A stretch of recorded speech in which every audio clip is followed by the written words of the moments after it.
Aujourd'hui, nous react sur les migrants. En plus, qu'est-ce que j'aime bien ce sujet-là? On va parler des migrants qui fuient l'Afrique. Parce que voilà, dans leur pays, c'est soit pauvre, soit ils fuient la guerre, soit voilà.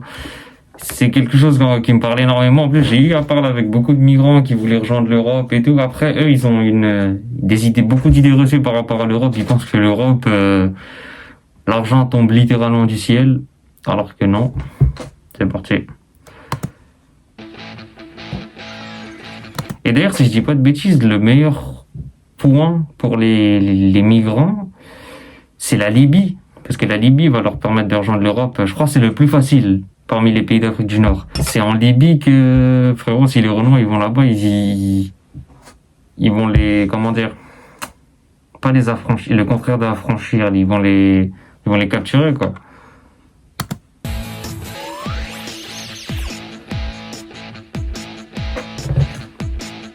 Regarde, quand tu vois ces images-là, tous ces migrants qui fuient leur pays, là, tu te dis, mais quelle tristesse.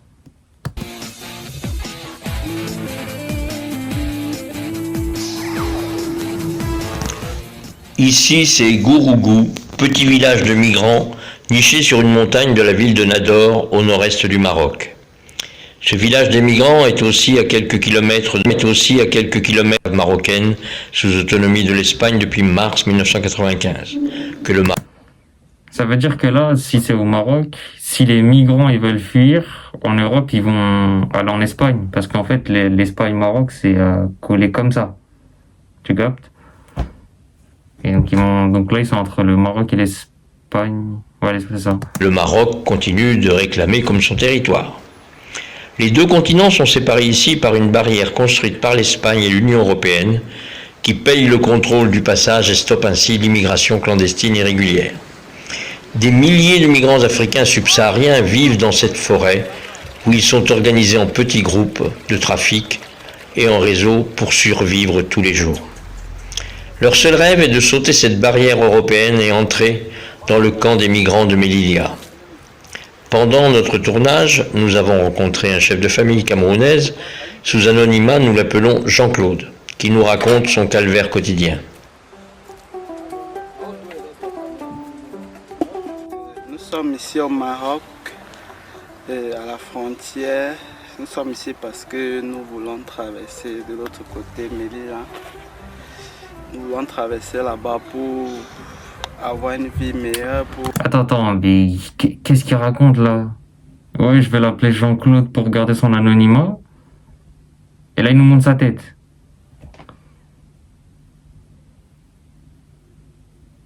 Ah, vas-y. Pour travailler, pour gagner le pain quotidien. On dort à l'air nu, dans le froid, vous voyez, c'est l'hiver. La police, quand ils viennent, ils nous poursuivent dans les collines, les autres cassent leurs pieds, les autres tombent, parfois ils t'arrêtent, ils te fouettent, te blessent et ils volent même tes choses.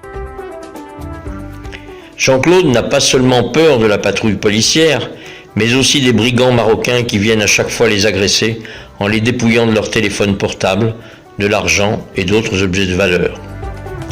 Ça veut dire qu'il y a des brigands marocains, donc ça doit être les pauvres parmi les Marocains. Ils volent les pauvres parmi les Renois migrants. T'as vu, en fait, c'est un cercle qui se finit pas. C'est-à-dire que j'ai remarqué en bas de l'échelle que ça se met des bâtons dans les roues, et c'est pour ça que ça avance pas. C'est ça le problème.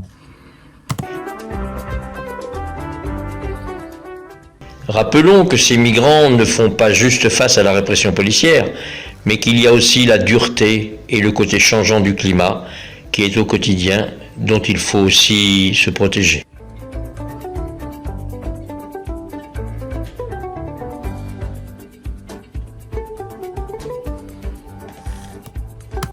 Et quand tu regarde les conditions de vie.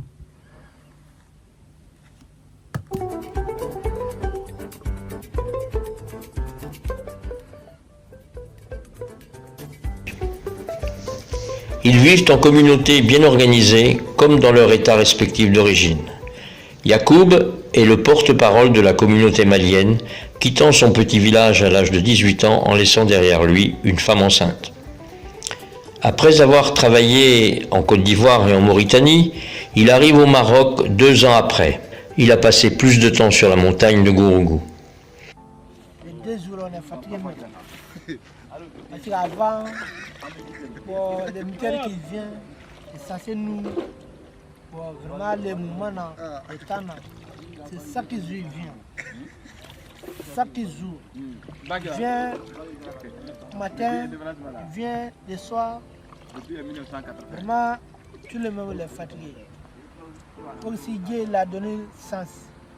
On ne sait pas aller au Mali, on ne sait pas aller Je vous mens pas, là, j'ai pas compris et j'entends très mal. en Italie, on ne sait pas Algérie, on ne sait pas comment où on va. Les militaires, pour gagner, ce n'est pas facile maintenant. C'est trop difficile.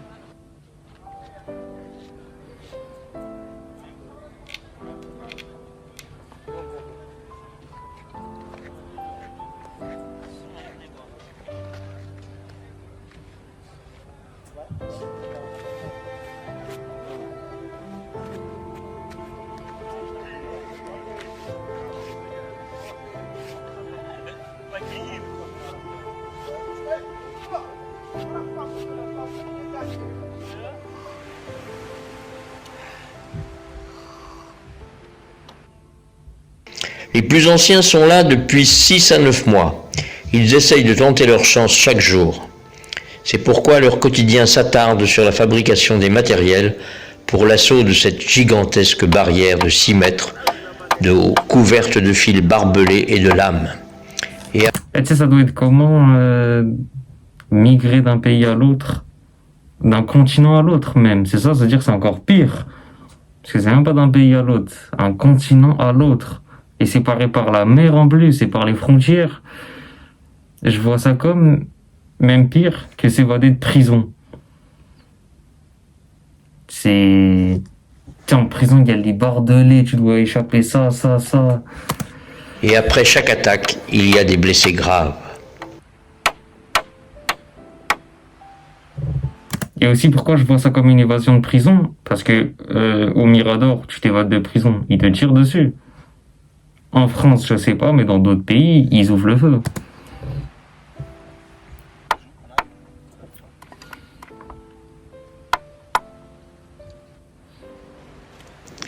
Routards d'immigration, ces hommes peuvent cumuler des années d'errance comme perdus et abandonnés dans cette forêt. Parmi eux, une redoutable femme, Aïcha, mère de 4 enfants. D'origine guinéenne, elle quitte son pays avec son mari et s'installe en Côte d'Ivoire. Victime de la crise post-électorale, Aïcha perd son mari et décide de prendre la route de l'aventure vers le Maroc.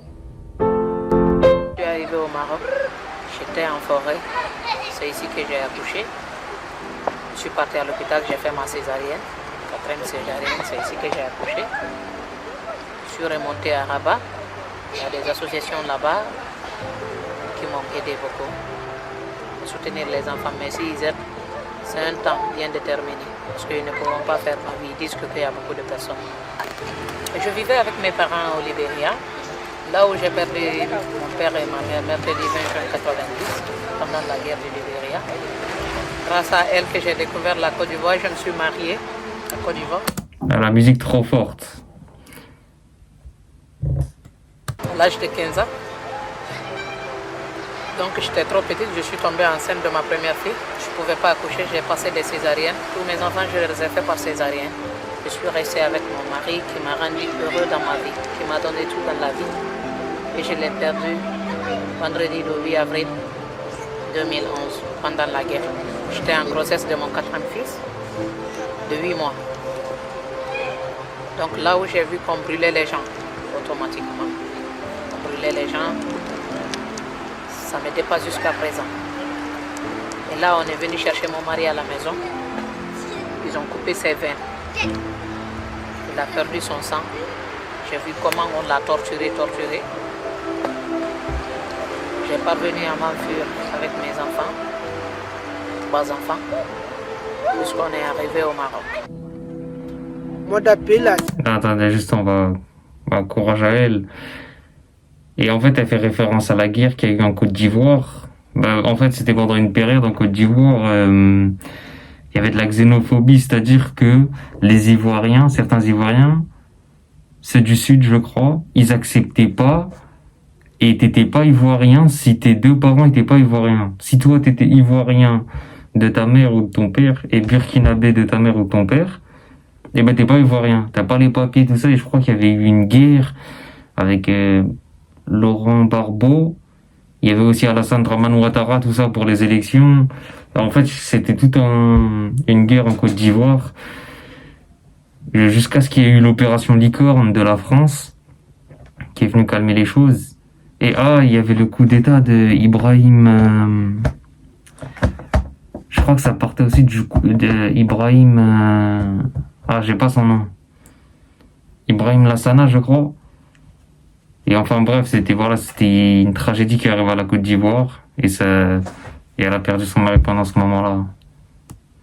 Là, c'est Mali. En tout cas, là-bas, c'est pas bon. Parce qu'il y a guerre maintenant aussi encore. Actuellement, où moi, ici, là, c'est pas retourner pour aller au Mali. On n'est pas gagné de sens pour rentrer l'Espagne. Et par exemple, la femme qu'on a vue avant, c'était en Côte d'Ivoire, elle a eu à subir la guerre. Lui, il parle du Mali où il y a la guerre, c'est parce qu'au nord du Mali, il y a les terroristes. Et même dans tout le Mali, les terroristes, ils attaquent un peu partout, mais surtout dans le nord du Mali. Et c'est pour ça que les Maliens, ils fuient le pays. Enfin, surtout le nord du Mali. À cause des terroristes qui font des très grands massacres. Parce que tous les mon amis sont allés 10 mois derrière moi. Je lui ai dit que je vais aller en Espagne. Donc j'ai lâché ma femme. Bon, alors que j'ai déjà gagné un enfant. C'est une femme. Ma femme était couchée, mais je suis sorti. J'ai gagné quelqu'un ici, c'est un ami. On est même à côté de village. Nos villages là, c'est même à côté. Donc j'ai gagné le numéro, c'est le numéro de téléphone. Bon, j'ai appelé ma femme, son maman. Donc j'ai parlé avec lui. Donc il m'a donné le téléphone, c'est ma femme. Donc souvent j'ai contacté avec ma femme. Donc il m'a dit que mon enfant, il est bien, n'est pas malade, il n'y a rien. Maintenant il marche bien même. Donc en gros, il a appelé la mère de sa femme et il lui a demandé des nouvelles de sa femme et son fils et ils vont bien. Si j'ai parlé avec ma femme, il donnait le téléphone avec mon enfant. C'est moi avec mon enfant, il parle. Il dit allô Baba. J'ai dit oui, ça va, mais lui-même il ne me connaît pas. Bon, moi-même vraiment jamais vu lui. Il est comment? Il est noir ou il est blanc, vraiment je ne sais pas. C'est Dieu qui connaît.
Le quotidien de ces migrants est rude.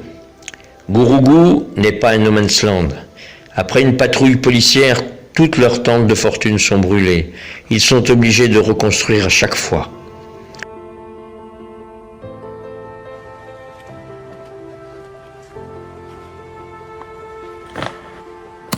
En fait, je crois que ce qui se passe, c'est quand il y a des centres de police, comme ils n'ont pas leurs papiers, tous ces migrants, ils n'ont pas leurs papiers. Donc ça veut dire, je crois, ils n'ont pas le droit d'être au Maroc. Ça veut dire, je crois, ils courent. Et donc comme ils courent, les policiers les attrapent pas, du coup, ils brûlent leur tente. Je crois que c'est ça qui se passe.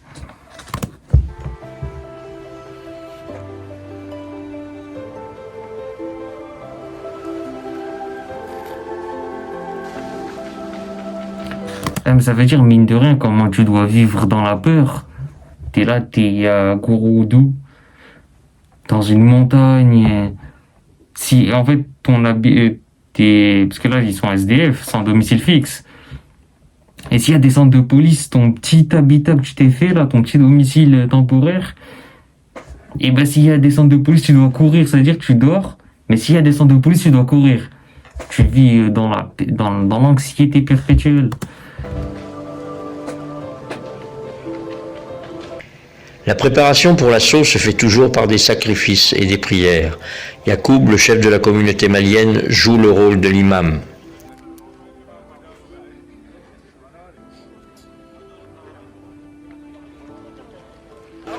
Maintenant, ce matin, nous sommes réunis ici pour un sacrifice uniquement, un sacrifice qu'on adresse à nos ancêtres, pour que la paix de Dieu Non, ça sent le shirk, ça sent le pire péché en islam, ça. vienne sur nous ici, que aussi on soit un peu libre.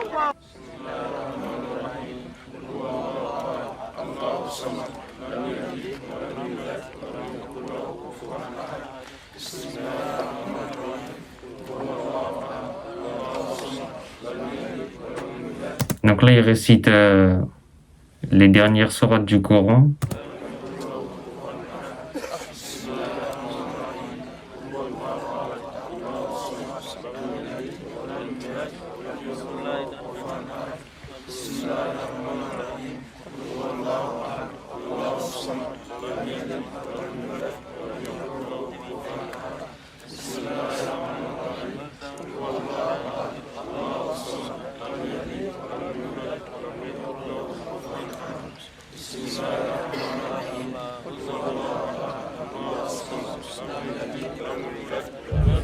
Enfin, je dis les 3 dernières sourates du Coran, il récite la 113e, la sourate Ikhlas.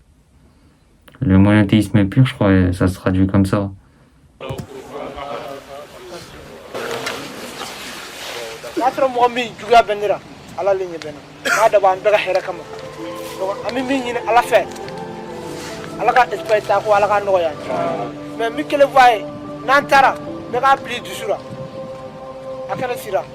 Bolite,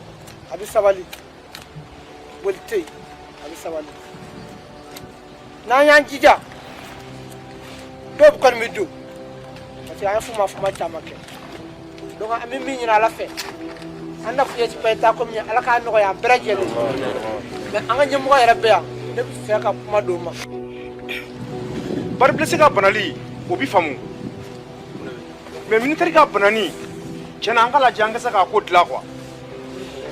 Faut que n'an sera k'an fanga di ɲɔgɔn ma militaire ka ɲangata ban kan caman de bɛ bɔ a la mais a bɛ ban cogo di fanga yɛrɛ de kɛ cɛ ye fɔlɔ n'an taara an b'u digi n'u sera k'an digi salamu fatiya i bɛ reculer o ye tiɲɛ ye mais kana boli n'u fanga sera an na an yɛrɛ b'a dɔn sisan kɔni ninnu fanga sera an na an bɛ segin n'an seginna an kana segin ni boli ye boli de bɛ na ni tiɲɛni ye parce que e bɛ boli ni bolila ne bɛ e ɲɛfɛ e bɛna e b'a dɔn k'a fɔ ne bɛ e ɲɛfɛ ne bɛna e empêcher boli min na sisan i bɛna sira fara ka taa fan wɛrɛ fɛ n'a fɛrɛli ma ɲi a b'i bugɔ i ka telefɔni bɛ bɔ dede i ka wari bɛ bɔ i kunna o bɛɛ y'a la nɔgɔmani i ka telefɔni n'i ka wari olu kɛ nɔgɔn quoi mais k'i bɔ k'i kari ni ɲɛfɛmɔgɔ jɔra kɔfɛmɔgɔ bɛ jɔ ni kɔfɛmɔgɔ yɛrɛ seginta fana cayara ka bil'i kunna k'e bɛ kɔfɛ k'e t'i don n'i ye ala ye k'o dɔn i tɛ taa mɔgɔ si tɛ ala ye k'o dɔn souvent an b'a sɔrɔ mɔgɔ min bɛ ɲɛfɛ yɛrɛ a bɛ kɛ kɔfɛmɔgɔ ye kilasi de la an y'o caman ye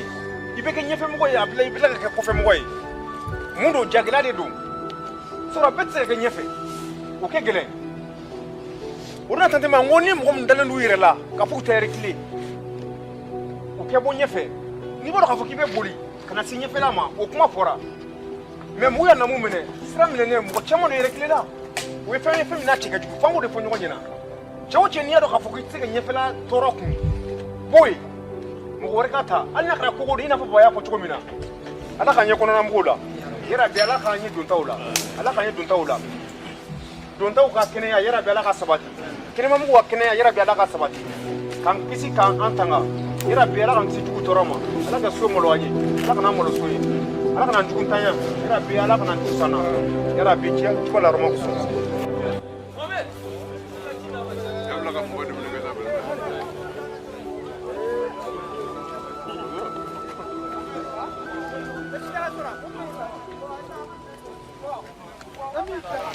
dans ce bout du monde, des Africains oubliés, des hommes qui connaissent tout de l'Europe et même les lois et répressions les plus dures n'arrivent pas à briser leurs rêves.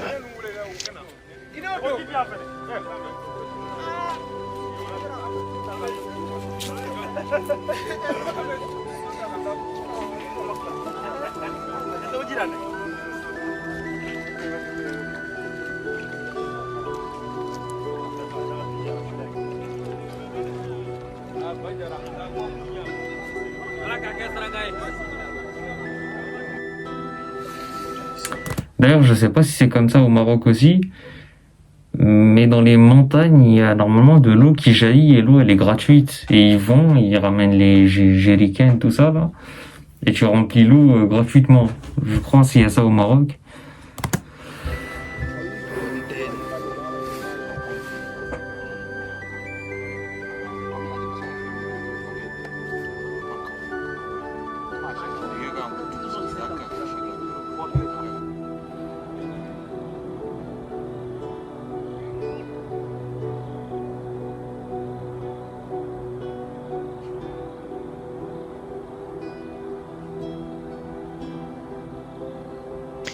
Réveil brutal d'une tentative d'assaut la veille, qui a échoué avec beaucoup de blessés et même un mort qui a succombé à sa blessure, faute de secours de la Croix-Rouge marocaine.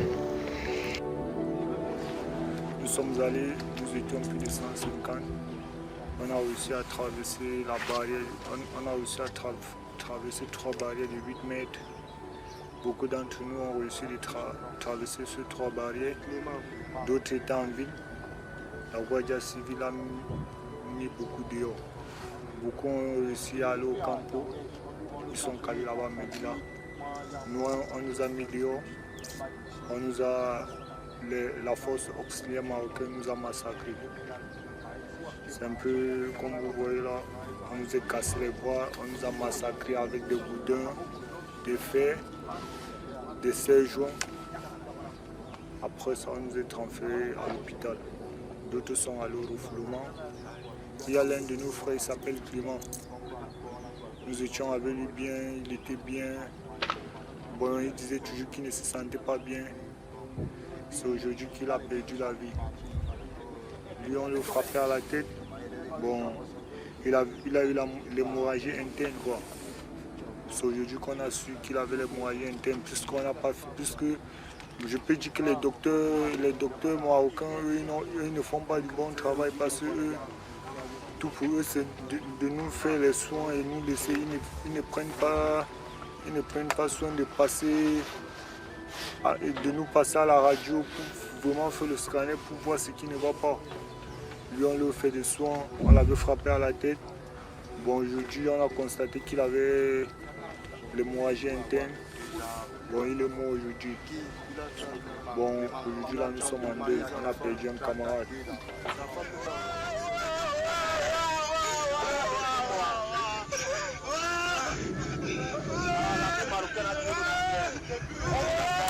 Ah, parce qu'en plus, ouais, j'avais pas compris ça comme ça. Parce que là, c'est-à-dire qu'ils sont partis à 150 traverser les 3 murs de 8 mètres. Ok, ils sont partis. Et donc, Clément était avec eux. Et moi, j'ai cru que Clément, il était mort. Enfin, pas mort, entre la vie et la mort. Et à l'hôpital, tu sais, il a été pris ou alors il a été laissé là-bas par l'hôpital, la Croix-Rouge ou bien. Mais non, en fait, le corps, il est resté avec eux, ils l'ont pris sur leurs épaules et ils l'ont ramené au camp Ougoudou, où ils dorment. Ah ok, j'avais pas compris ça comme ça.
était au moins 200 personnes. Mais 52 sont entrés. Moi-même, j'étais dedans. Mais c'est la Guadia qui m'a fait sortir. Je suis entré, arrivé jusqu'au camp. La Guadia m'a fait sortir, donner aux militaires marocains. Ils nous ont massacrés comme ça. Voilà aussi un frère qui vient de mourir. On était toujours ensemble. Lui aussi, on lui a massacré, cassé le pied et la main. Il s'est décédé tout à l'heure. Puisque on a essayé d'appeler l'ambulance depuis le matin, de venir lui chercher. Ils n'ont pas pu venir parce qu'ils ont suivi que Gorogo, ils ne peuvent pas monter en forêt. On est descendu avec lui. C'est en descendant avec lui qu'il s'est décidé, il est mort. Bon, vous-même, il faut essayer de voir. Il faut l'Union européenne aussi essayer de voir pour les gens qui entrent dans Mili, là, on les fait sortir. Puisqu'on a créé le camp pour les immigrés. Mais tant qu'on est là dedans, entrer, on nous fait encore sortir, il faut voir la situation. Et il faut voir aussi la situation des militaires. Les militaires nous tapent comme des animaux, ils nous cassent la tête, ils nous massacrent, ils nous font tout. Tous les jours c'est comme ça, tous les jours c'est comme ça. Et la Guadia même tape, les Espagnols même nous tapent. On t'attache avec les menottes par derrière. Quand il dit la Guardia c'est la police espagnole. Aux militaires. Les militaires sont obligés de te taper partout, tu ne peux pas te défendre, tu ne peux pas bloquer. Voilà mon frère est mort aujourd'hui. C'est à cause de ça, on les fait sortir, attacher, taper. Il est mort. Il y a aussi 3 qui sont à l'hôpital, ils sont en coma. On ne sait pas s'ils vont vivre ou ils vont mourir. Toujours quand on parle les demander, on nous cache. On ne va pas on nous dit pas la vérité. On nous cache toujours, on nous cache. Il faut nous aider vraiment, on a besoin de cette aide. Il faut aussi parler aux Unions européennes. Ils payent les Marocains pour garder la frontière. Mais les Marocains ont pris ça comme maintenant la guerre. Nous, on ne vient pas avec l'arme pour monter sur le grillage. On vient monter sur le grillage pour partir, pour aller chercher la vie. Ici à rentrer Espagne, des fois, le gardien me fait sortir. Vraiment, je ne sais pas comment on fait. Donc je vais lui donner tout le même merci beaucoup. Je vais dire tout le même merci beaucoup. Tous les clandestins, merci beaucoup. Tout le même n'a pas débrouillé. Parce que si tu es garçon, il faut que tout le monde te connaisse que tu es garçon. Il ne faut pas voler, il ne faut pas tuer quelqu'un. Il faut travailler. Tu vas le gagner. Un jour, comment, tu vas réussir. Vraiment, maintenant, si moi-même j'ai rentré en Espagne, je vais aller jusqu'à l'Allemagne.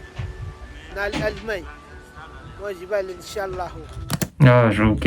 Il a dit si je rentre en Espagne, je vais directement aller en Allemagne. En gros, il a dit qu'il faut aller travailler, il faut pas aller voler ou bien.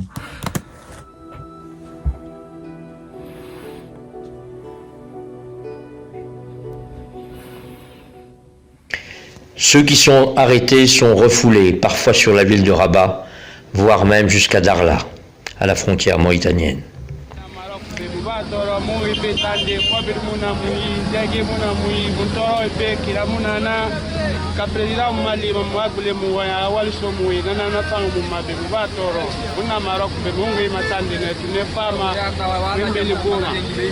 Vous avez vu, par exemple, là, les Guinéens qui ils fuient, parce que Guinée est l'un des pays les plus pauvres d'Afrique. En plus, ils ont eu un coup d'État en 2021, ça a rendu encore le pays plus pauvre, plus en bazar, plus, ça a augmenté l'immigration. Et t'as vu, même dans ces conditions-là, quand ils vont migrer, ils vont se dire, mais en fait, on était bien en Guinée. Ça, c'est beaucoup de migrants qui se disent ça. Vas-y, on va aller en Europe, on va aller en Europe. Déjà, soit quand ils voient la route, ils se disent, non, la route, là, c'est trop compliqué. Ou soit ils se disent quoi? S'il arrive à destination, ou s'il rate, s'il arrive ou s'il rate, il se dit, mais en fait, j'étais pas si mal, en fait. J'étais pas si mal dans mon bled. Arriver à Rabat, c'est un autre calvaire, car la plupart d'entre eux n'étaient jamais venus ici et ils ne savent pas où aller. Ils passent leur nuit à la Belle Étoile. Il y a toujours un bon samaritain avec son association nommée AAMM, Association d'appui aux migrants mineurs, qui essaye de tout faire de son mieux et leur venir en aide, avec à sa tête l'infatigable Maafa Camara. Il est venu les retirer aujourd'hui, d'où ils dorment à Camara, je veux dire, pour trouver une maison pour eux. Est-ce qu'il y a quelqu'un derrière qui va vous soutenir dans tout ça? Ou c'est juste pour ce premier mois et après, comment ça va se passer? Donc, juste ce premier mois, donc, si nous trouverons d'autres moyens aussi pour continuer, ça sera un grand plaisir pour nous. Parce que vous voyez les souffrances, et avec le froid et la pluie, les enfants dorment dehors, et pendant certaines familles, eux qui sont fait 2 mois, 1 mois. Donc, et tant que l'association l'appui de migrants, AAM, l'association l'appui de migrants mineurs non accompagnés au Maroc, on a décidé alors de chercher un petit fonds, même si ça fera le logement de 1 mois. Et si nous trouverons aussi de bonnes volontés qui vont nous aider, parce que parmi eux qui sont blessés, il y a certains qui sont malades, et ça va les faciliter quand même. Ils sont dans certaines chambres, ils vont se réduire à la part de Camara, avec son association, va à la conquête des kits alimentaires et vestimentaires, même parfois des logements pour venir au secours de ces refoulés migrants. Il donne parfois des conseils pendant la distribution des kits, en disant à ceux qui veulent rentrer qu'il y a des possibilités. Ceux qui veulent rentrer ou dans l'association ou bien dans la frontière espagnole? On n'a pas assez d'informations. Et notre partenaire aussi de l'OIM, facilité de retour volontaire, vous ne payez rien. On vous accompagne directement dans votre pays.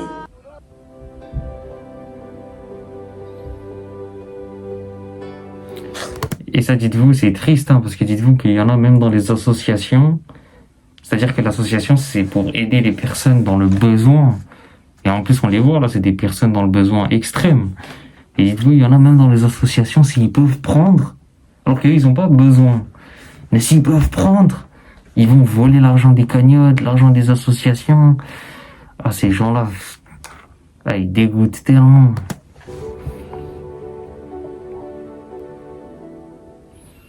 Décidément, vous ne vous arrêtez pas de lutter pour les migrants, ou vraiment vous puisez votre force pour les venir en aide. دي رشيدة مديرة دار شباب التقدم. مسألة التعامل مع المهاجرين كترتبط بالنسبة لي بمواقفي الشخصية تجاه هاد المهاجرين أكثر من ما هي مهمة إدارية. هم في حاجة إلى المساعدة، في حاجة أننا نتعاملوا معهم أخويا، لأن لا الدين لا الواجب الإنساني بصفة عامة تيحتم علينا أننا نتعاملوا انصومبل، أننا نساعدهم، أننا نعاونهم أنهم يندمجوا داخل هذا المجتمع، خاصة وأن كاين مشكل اللغة، مشكل ثقافة بشكل بمعنى آخر، أن هذه الاختلافات كاملة كنحاولوا ما أمكن أننا ندوبوها باش نقدروا نعيشوا كاملين داخل هذا المغرب يد في يد، لأن في الآخر المطاف تنبقاو كلنا إنسان. Association d'appui aux migrants mineurs vous remercie de votre présence. Et on va passer à la distribution des kits. Nous demandons pardon parce qu'il y a eu un surprise.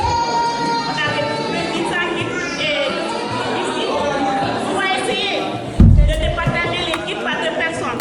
Non, ce qui est dommage dans cette vidéo, parce que là pour l'instant elle est très bien et tout, mais c'est la qualité du micro. Il y a des moments, des fois, tu comprends pas, t'entends pas, soit la musique elle est trop forte et t'es dans la vidéo, hein, elle est bien et ça te touche leur situation, mais ça casse le rythme, on va dire. L'offre est supérieure à la demande et on vous satisfait tout le monde.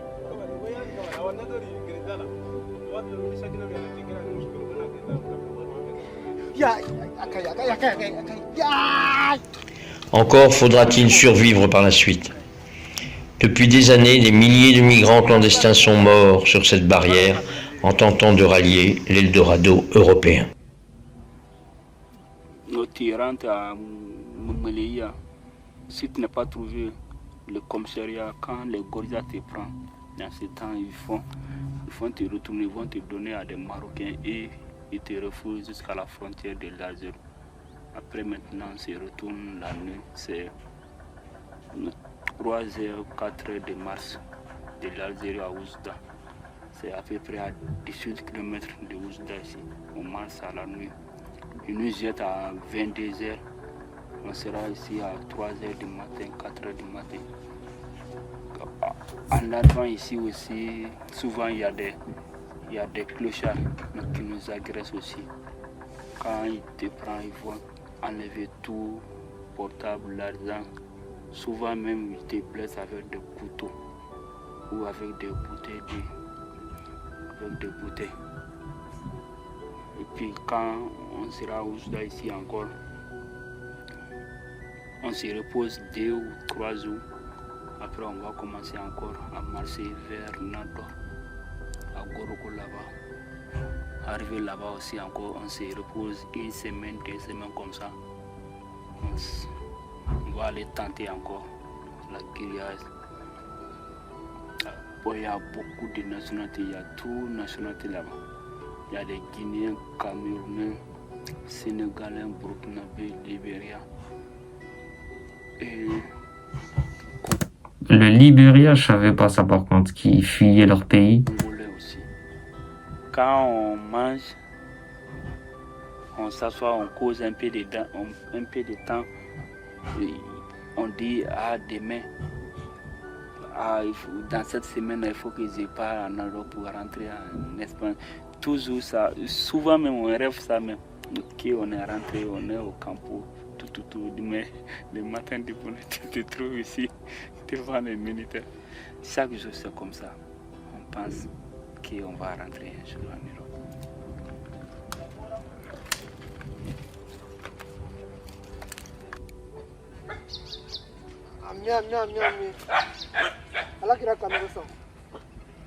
Ah mais tiens voilà toro ba ve tiens parce que vraiment il y a un daga do pour toujours souvent ma bu ka elko wulia voilà bon ni elko bi wuli donc andara graji dara dro elko wuli bon ka limere sigi mo ka bugu ma ko ina ama saka sirasi sorogata bon depo kara shu wa depo kara shu to ka elko wuli kana mun bo donc Cameroun tara tan manga lu dono bo bio mo kele bana sara ya on a big we ga miteru ye mi bo ko blessé bo do sara bi quoi ya donc am tu am na ya vraiment ça nena era do ni finde ni ko ma dira kana bo changer nena fona ko ma dira ta tu ama da ma ga tu am na ko voilà ni pisi ni bonesi ba na bo na batterie fait mi fa ambeka kuma am sa foli nyoma quoi parce que akara fama do ni nous sommes mêlés à tout près ici. Je dis non, on a demandé Dieu. Si le Dieu dit que les jours je vais rentrer. Vraiment, moi-même je salue aussi. Parce que maintenant, il y a beaucoup d'amis qui sont rentrés, beaucoup d'amis qui sont venus ici encore. Donc, si ce n'est pas ça, je vais retourner. Mais c'est un passé, si quitter au Mali, ce qui est derrière moi là-bas, je connais. Donc vraiment c'est un passé, c'est pas retourner. Il faut que je rentre en Espagne. Voilà. Donc toujours. Ah, donc lui, au destin, il s'est dit si Dieu il a dit que je vais rentrer, si en gros dans le destin c'est écrit que je vais rentrer, je rentrerai. Et puis il a dit en gros je connais le Mali, j'ai les horreurs qu'il y a par rapport aux terroristes, ce qu'ils font au nord du Mali. Donc là il se dit non, faut que je rentre en Espagne. En gros il se dit il a pas le droit à l'échec. Quelqu'un il a parlé avec moi, va donner l'autre personne. Toujours ces mêmes paroles. Toujours il faut prendre le courage. Toujours il faut prendre. Ouais, je prends le courage parce que si tout ça, ça dépend de Dieu. Si Dieu dit que tu vas faire 2 fois pour rentrer, tu vas faire 2 fois. Si Dieu dit que si tu as fait une seulement, c'est fini. Donc vraiment, on va aller demander Dieu. On est ici, on n'a pas de nourriture pour manger. Bon, voilà, il y a mon ami, il est tout près là. Il mange poulet, le grand poulet. Bon, tout ça, ça a dépassé de Dieu. C'est pas mon frère. Bon, il y a mon ami aussi, il y a beaucoup qui mourent ici. Donc, moi, je vais dire Alhamdulillah, parce que je suis bien maintenant. Je n'ai pas malade, je suis bonne santé. Tu vois, il y a mon ami, il y a beaucoup qui mourent dans la dîne. Bon, il y a beaucoup même qui mourent dans la mer. Bon, il y a beaucoup même qui sont blessés dans la barrière. Donc actuellement, moi je suis là. Je suis bonne santé. Je vais dire merci. Donc toujours, mon ami m'appelle pour donner courage. Donc comment on fait? Tout ça, ça a dépassé de Dieu. Si moi-même j'ai dit que je vais retourner pour aller au Mali, bon, il n'y a pas l'argent, il n'y a pas de passeport, il n'y a rien, c'est sans papier. Mon parent ne pas content parce que j'ai dit qu'il t'a enfant tiré, il n'a rien. Donc c'est difficile quoi. Voilà, c'est difficile. Quant à Aïcha, elle n'abandonne jamais pour la survie de ses enfants. Elle confectionne des colliers en perles pour les vendre en direct ou satisfaire les commandes des touristes qui passent parfois par là. Je suis en train de faire les colliers d'une femme espagnole qui m'a donné. Je fais ces colliers, elle va me payer.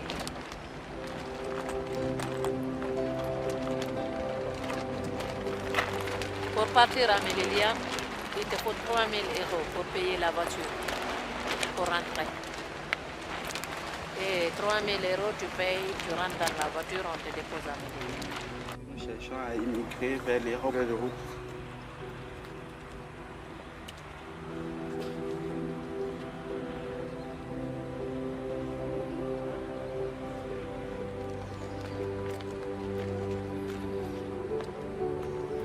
Et d'ailleurs, je crois qu'au-dessus de leur montagne, ils peuvent voir la frontière commencer parce qu'il y a la montagne comme ça et ça descend et après t'as la vue. Moi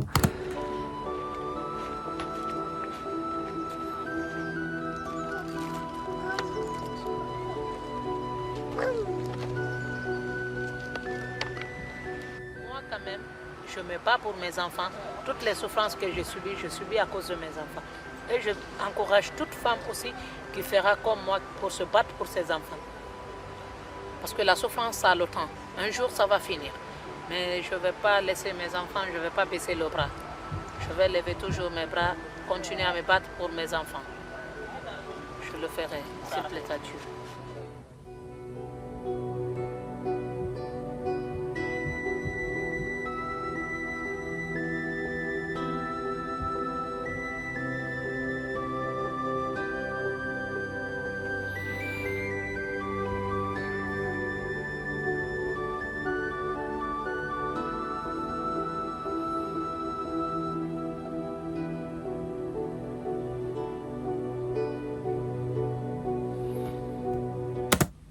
Ok. Voilà, vidéo très touchante. Vidéo très touchante. C'est un sujet dont j'aime bien parler en plus. Je lâche le petit pouce bleu. Les documentaires comme ça aussi, c'est...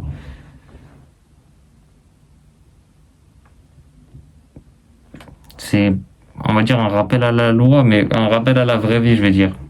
Ça te rappelle que toi, en fait, par exemple, eux, leur rêve, c'est nous, le minimum qu'on a dans notre vie, on n'y prête même plus attention, tu captes? Parce que nous, on est en Europe. Eux, dis-toi, leur but, c'est de venir en Europe travailler. Ce qui est, par exemple, on va dire, le minimum ici. Et puis même encore, actuellement, qu'est-ce que c'est chaud de trouver un taf? Actuellement, c'est chaud partout dehors. Mais le reportage, il m'a pas l'air d'être fait là, maintenant, là, 2025-2026. Ou par là. Il m'a l'air d'être fait vers 2016-2017. J'ai cette impression-là qu'il est ancien, le reportage. Enfin bon. C'est les migrants, c'est en tout temps qui sont là. Et vu les frontières, comment c'est filmé, les caméras de surveillance, comment c'est pris, ça m'a l'air d'être ancien.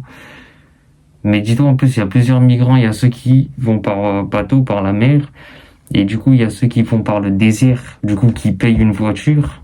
Ça, on l'avait vu, c'était au Nigeria. Du coup, ils font Nigeria-Libye. Voilà, c'est ça. Bam, il y en a qui font par la mer. Par exemple, on avait vu en Tunisie, des Tunisiens migrants. Eux, ils essayent d'acheter un bateau. Là, on a vu en Espagne, ils essayent d'escalader la frontière. Il y a plein de, tu vois. Et il y en a qui se font abandonner en mer. On a vu ça aussi. Dis-moi ce que toi en penses en commentaire. Lâche le pouce bleu, abonne-toi et nous on se retrouve.